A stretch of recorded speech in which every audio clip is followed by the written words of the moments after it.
Hello, and we are back to show you how to assemble the pizza, the deep dish pizza. So, deep dish pizza originated in Chicago. There's lots of different restaurants, as you will talk about today or have been starting to talk about. So, pizza is one of those things that in Chicago, traditional Chicago style pizza is deep dish. And then there's Detroit style pizza, New York style pizza. And then you kind of see some variations with like pan pizza and whatnot, and thin crust in other parts of the United States. So, other things that are common to be different in other states are like hot dogs, pasta sauce, things like that. And it's like barbecue. We'll talk more about that throughout the quarter. But pizza is our focus. So let's look at our dough for our deep dish. All right. So it has doubled in size. So what I am going to do is I am going to punch it down to release all the air, just like so. And then kind of bring it back. You can see it's risen. So I let this rise at room temperature and it's beautiful. So what I'm going to do is I'm going to roll this out on my work surface here. I'm just going to put just a little bit of flour, and I'm just using all purpose, just like so. I have my sauce also ready to go. And then I have my pan. All right. And I'll talk more about that as we go. So I'm going to put my dough right here. I'm not going to re-knead this. All right. That is one thing I am not going to do. All right. So a lot of times students are like, oh, okay, well, I need to re-knead this. Nope.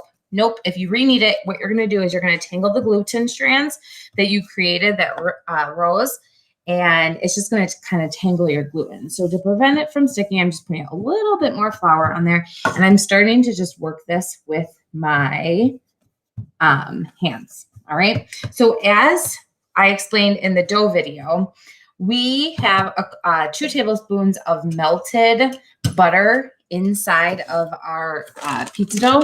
All right. And then we're going to actually laminate, essentially, put more butter within this dough. So you're going to roll this out to be about 15 by 12, just like so. It does not have to be a perfect rectangle. You're going to be rolling it kind of almost like a cinnamon roll, which is kind of cool. All right. So I'm going to put my butter down. I'm going to grab a butter knife to kind of spread this around.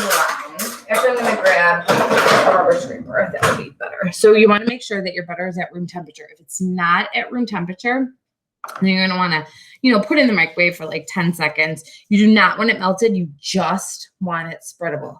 So as you can see, and you would do this with your hand if you're at home. If you're at school, just use your rubber scraper. And we're just taking, this is our rubber scraper, and kind of spreading that around. So this is just another method for laminating. If you recall from Pastry Chef, with lamination, you put a butter square. We're just kind of incorporating this into the dough so it creates some flaky layers when we eat it. All right. So now what you're going to do is you are going to literally roll this just like cinnamon rolls. So this is going to bring back some memories, some more of Pastry Chef when you used to make all those delicious cinnamon rolls. All right. You don't want to put too much extra flour down to prevent sticking, because that will just dry out your dough, and no one wants dry pizza dough. All right. So now what we're going to do is we're just going to kind of puff this together. All right. And then it says in your recipe to let this rise for 20 more minutes. You would do that at room temperature. For the purpose of the demo, I am just going to roll it out and start shaping, but you would, if you have time, let it puff up. So the second rise is called proofing, and that will just give more texture and flakiness to the finished pizza dough. All right. If you skip it, it's not going to be the end of the world, but it is when making pizza dough or in any yeast bread, you always want to do that second rise. So we did our first rise when we made the dough, and then we would do our second rise right now to create more texture. All right. All right. So now the next thing you're going to do, we put it together, and then I'm going to put it into a ball like so. And then I'm going to start rolling this out. All right. And the reason why I put it into a ball is because I want it to be a circular pan. So we're doing deep dish. So you want something that's deep, right? I'm using a cake pan because that's what I have available at my house. At school, we also have springform pans. If you do not have a round, deep pan like a cake pan or a springform pan, you can also you can just make it square because you just really want that deepness to it. All right, so I'm just rolling this out just like so. You just want to have circumference so it creates an edge, which I have.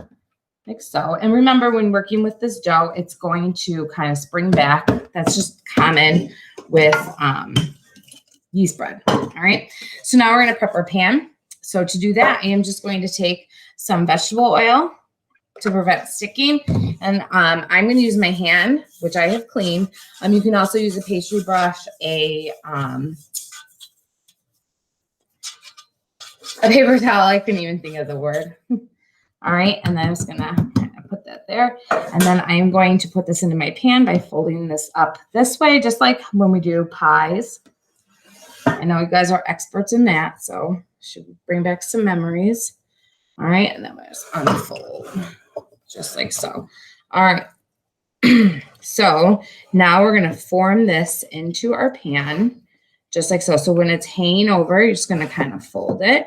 If there's any holes, no big deal. Okay. And the idea is you just want to create space where like an edge, a thick, nice edge. That is where deep dish has a nice thick edge. It shouldn't have a ton of dough on the bottom. It's really just on the crust, right? Because you're creating a barrier to hold in all that cheese and sauce. All right, so I'm good to go. You can kind of see. And the cheese and sauce is really going to hold this down, prevent it from bubbling. We're going to dock. So even though we're putting a ton of cheese and sauce on it, we're still going to dock our bottom layer just to, keep it somewhat down. And make sure we have that edge to hold in that cheese and sauce, just like so. If it's more doughy in one section, it's fine. You want it to be even, but sometimes it's difficult to do that. All right, so we are good there. All right, so now I'm going to take mozzarella cheese and my sauce. All right, and then if you're putting any toppings inside of this, all right, so I'm going to do pepperoni, and I'm doing turkey pepperoni. If you wanted to do sausage, vegetables, ham, bacon, whatever you want, so the thing with deep dish pizza is you put the traditional pizza has sauce down first and then the toppings and cheese. With deep dish, it's backwards. So you have your dough just like normal, but then now we're going to put down our toppings. All right. So I'm doing the turkey pepperoni. You could do vegetables too. If you do sausage, it's typically Italian sausage. And you would pre-cook that. You would not put that on here raw. So most Chicago style sausage, it's a sausage patty. So they take an entire sausage or ground sausage and they bake it as a patty. And then they put the entire patty right down cooked. And then they put the cheese and the sauce on it. All right. I'm putting a lot of turkey pepperoni. All right. Because I'm going to put a couple layers. Then I'm going to take my cheese, and the recipe calls for 2 cups. Okay. And that is essentially 1 8-ounce package, which I have. So I'm literally adding all of this cheese. You could do sliced cheese, shredded cheese, whatever you prefer. All right. Just like so. And then I'm going to put a little bit more of my sausage just to have a more of a layered effect. Again, totally your perspective, your prerogative. If you don't want to do a sausage patty, you could just do sausage crumbles and lay it the same way I'm doing with my fabulous pepperoni. All right. Now I'm going to take my cooled sauce that we made and I'm going to pour it over the top. All right. So remember, deep dish pizza, the sauce goes on the top. All right. And that's a hard concept because usually when you've made pizza before, you always put the sauce down first. So the unique characteristic of deep dish pizza is the sauce goes on the top and then all the toppings are underneath. All right, so there we go. And then we're going to put a little bit more cheese. Recipe calls for a 1/4 cup of Parmesan. I'm just going to kind of eyeball it, and you're just going to put a little of that just for the saltiness of the parm. All right, now we're going to bake this in our preheated 425-degree oven for about 25 to 30 minutes. All right, and you're going to let it cool, and then you're going to eat and enjoy. I'll show you what it looks like when it's done. We'll see you soon.